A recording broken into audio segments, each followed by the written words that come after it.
Hey, MixRPD here with you, back with another mix breakdown. So we got Not Right Now by Gryphon, and I mixed this song 2 or 3 months ago.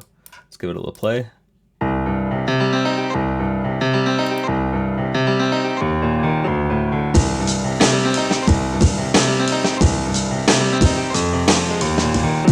sunlight splattered over dust across the dirty floor.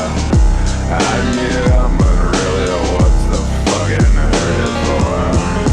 Thoughts are scattered, nothing matters like it did me. So we got a drum break, and we got a pull tech on it. Drum break here is the main element of the drums with a pull tech on it. So we bypass this. Back on. So that's all that's going on the drum break. Boosting 60 and 10 kilohertz. Then it's off to the drum bus. And it's got yet another pull tech. And then this one's boosting more significantly 100 hertz.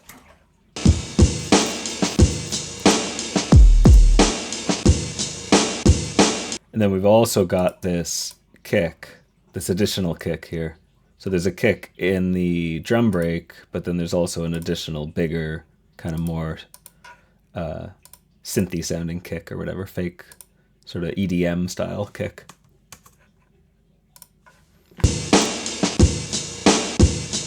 Comes in here.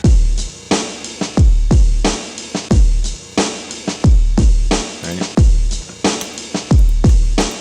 So let's hear that with the kick, with the additional kick, and then I'm going to bypass this.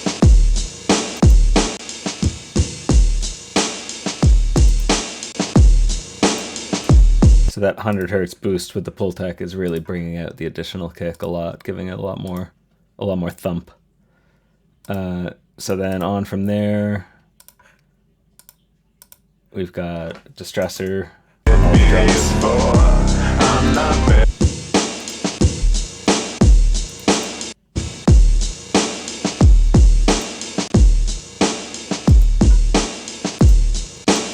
And then actually that goes into a second distressor.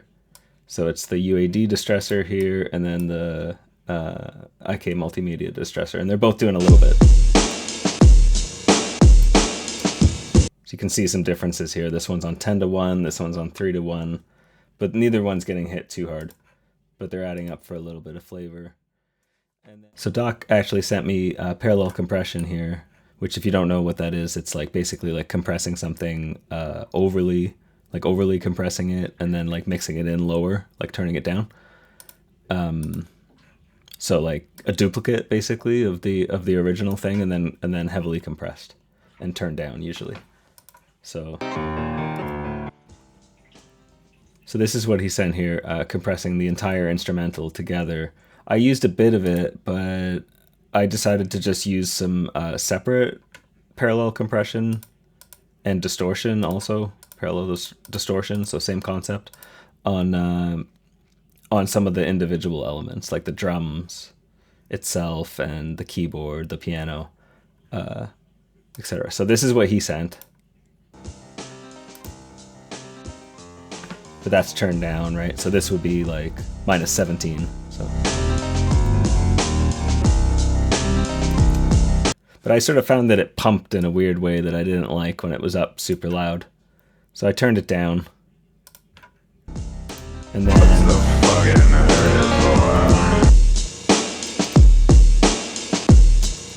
okay, well, I can play you the drums and then I can take out my parallel chain. Let's try that.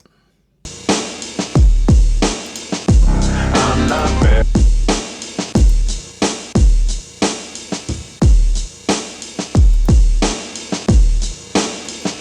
So I don't know if you can hear that, but it sort of increases the sustain of the drums. It takes it for like boom, ta, da, boom, ta, da, boom, boom, ta, sort of thing. Hopefully that demonstration was useful. So the parallel chain here is tube distortion, some pretty aggressive, I'd say like it's like a lot of compression, but with a pretty smooth compressor. Like you're getting like 15 dB or something, so it's not a small one here to the tube that comes before, a triode distortion. So that's a different flavor. And then just a bit of upward compression and a slight bit of downward compression with the MV2. So just squeezing it together a little bit more on the other end. So that's the drums, and then the bass. The bass is literally just as it is. No plugins, no EQ, and then it just has again a parallel chain, which is just a DBX 160 compressor.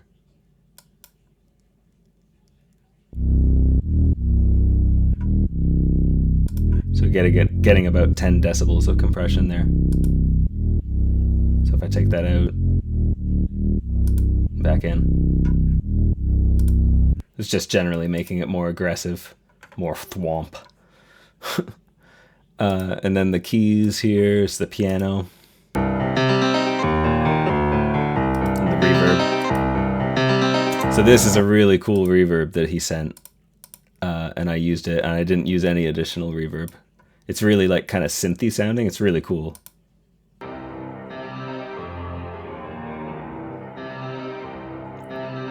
I love that. And then the main piano track with the reverb.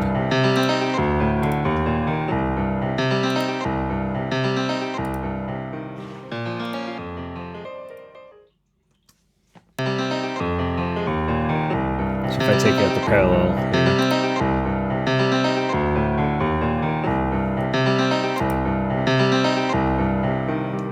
kind of just feels less urgent to me or something like that. It feels more intense with it on. And it's increasing the sustain somewhat as well, which is nice. On the full keys track, we have a fair chunk.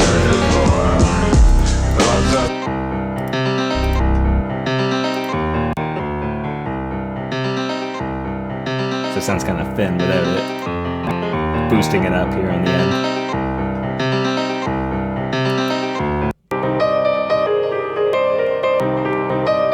So at this part, the needle is like barely moving. So mostly just using it as an amp, but getting a lot of flavor out of that.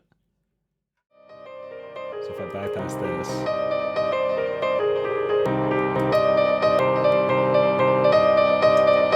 Yeah, that's cool with it on. So we're expanding the mid-range here a little bit.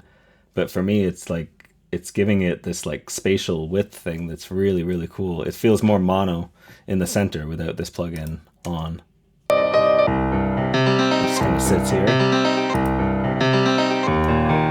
then it sort of gets more intense and wider with it on. So that's cool. I like that a lot. And quite a bit of 10 kilohertz boost here. So that's making it a lot brighter. It's much darker with this Pultec off, but back on. It feels to me like it gives it a sinister smile or something like that. That's pretty sweet. So overall I like what those keyboards are doing a lot. And then we got a lot of vocal tracks here. So true to his chorus, he couldn't decide. So the main tracks here are the low tracks. This is like the lead vocal. Watch but never seen, and every prophet selling nostrums part of the machine. Perception drifting, focus shifting, not a. So there's like 5 tracks, but I decided that these 2 would be the main tracks. So with all these different vocal tracks, we needed to do some panning to give them their own space and make it make sense a little bit. So we got this low 5 track here. This is favoring the right side a little bit. Like you can see, these are stereo tracks, right? So he's like low 4 has more information on the right side here, you can see. So have you ever felt for... But then I've panned it more left again. So if I leave this like this track here, low 3, it's hard left and hard right. But then you can see here in the waveform, what he sent me, he's panned it more left because there's more information on this side than there is on this side, right? But then on this track here, there's more information on the right side than there is on the left side. But then I've sort of overrode his panning a little bit and panned it back left. So we got this plate reverb. So this is on all the low vocals here, all the main vocals. It's kind of like a cloudy blanket. And then we got the delay here as well, which is automated. So this is giving it more movement. Let's turn this up a bit.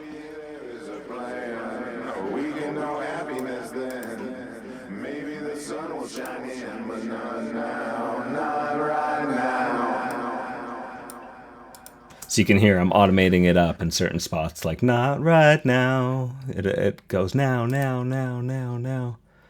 So it says quarter note delay, but I don't think it is quarter note, is it? It's quarter note triplet. So that's a little variation there. That gives it a little bit of cool movement that doesn't exist in the track otherwise. And then there's some other layered vocals here, these mid vocals and high vocals. So I decided these are more like background vocals, and then the other ones are lead. So let's hear all this. Maybe it'll be alright. I'll take out the high vocal. So this is the mid-range vocal.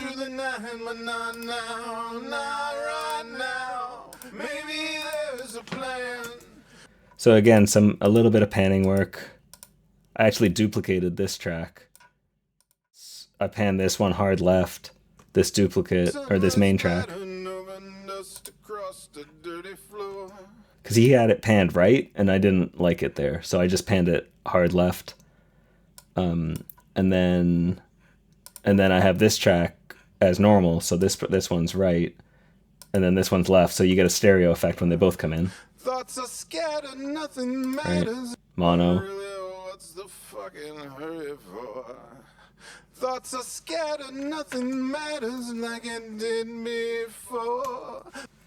And then that track cuts off, and then it's just gonna go stay on the right mostly. And I've done some specific stuff on some of these tracks here. Like this one was a bit sizzly sounding, I guess. We'll move from darkness to light. Maybe I'll see through the night, but not now, not right now. So just cleaning up some of that sizzly S sound. Maybe there is a plan. We can know happiness then. Maybe the sun will shine in, but not. So it sounds kind of lispy to me already without it. So it's just kind of exaggerating that lispy effect a little bit and keeping those harsh S noises down. We got the high tracks here, which I don't think I really did anything to mostly. Oh, there's a bit of a de-esser on this one as well. Be alright. We'll move from darkness to light. Maybe I'll sleep through the. And the mid vocals and the high vocals are both going to my background vocals bus here, so we're rolling off the low end. A bit of compression. Sleep through the night, but not now. Not right now. Maybe there is a plan. And a bit more compression on the back end. So this one's bringing it forward, more forward vocal, and then this one's tucking it back in a little bit more. I'm not paralyzed, I just can't decide. I just can't decide.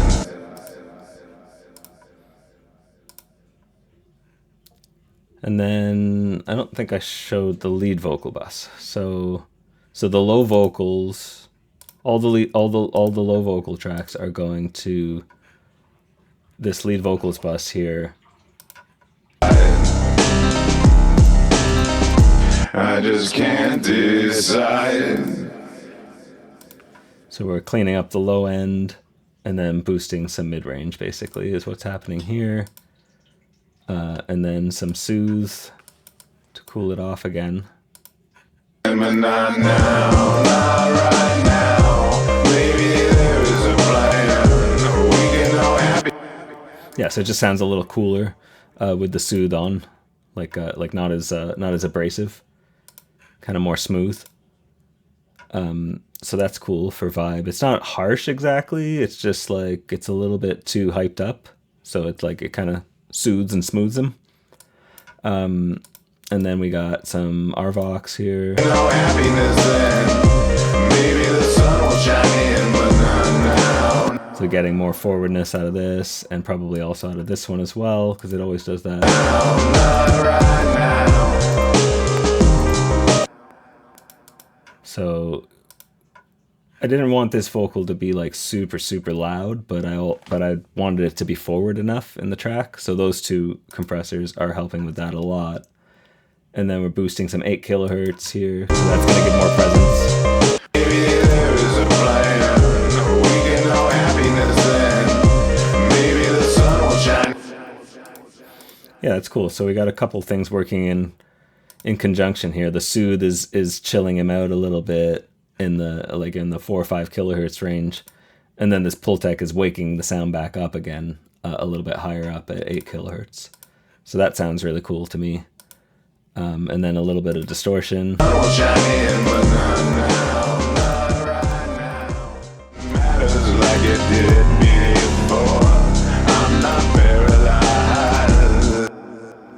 He just sounds a lot more solid and together with that on to me. So that sort of solidifies the sound nicely. And then a little tiny bit of upward compression that I'm not even gonna show because it's so small. I just can't decide. And then the tube tech, just keeping him tucked in. Let's turn this off.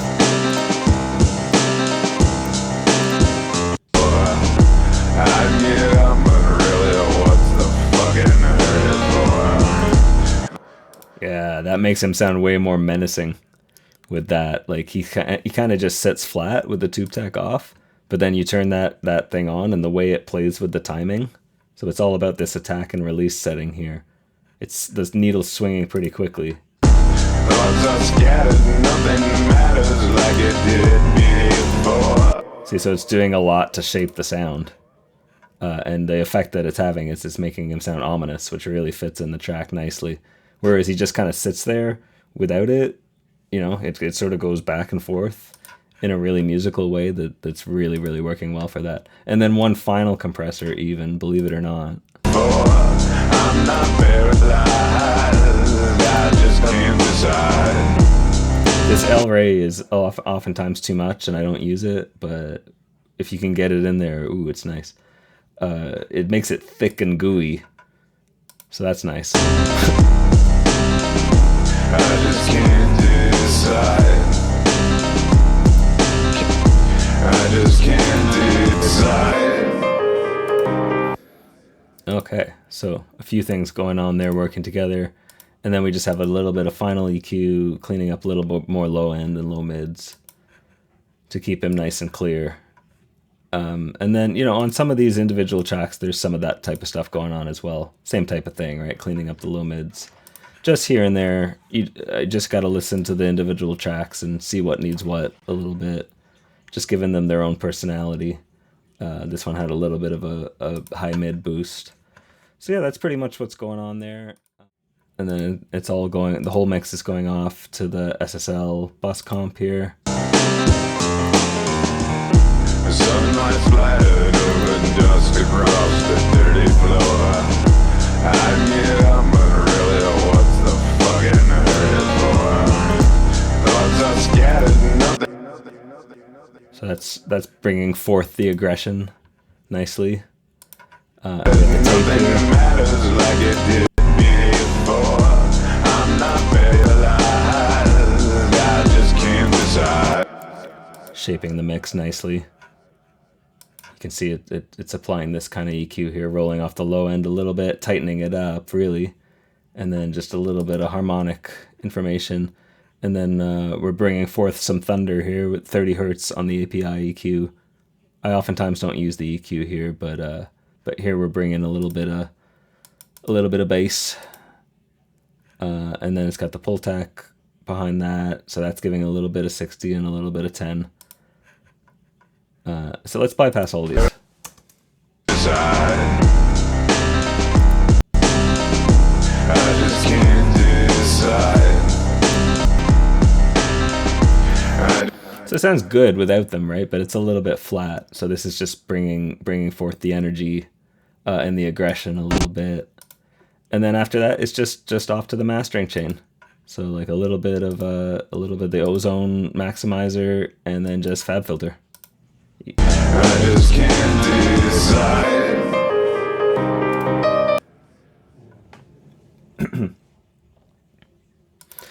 And then the mastering chain here, we just have a little bit of the ozone maximizer, so modern setting, 2 decibels, a bit of upward compression, and a bit of soft clip. And then we just have the Pro L2 limiter on the end of that, and then that's all she wrote. So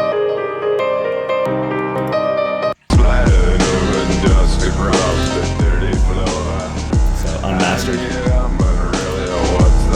Mastered, I guess. But you could include the other chain really as well. You could say the master bus is part of it as well, because it's all going through the whole mix is going through all of it.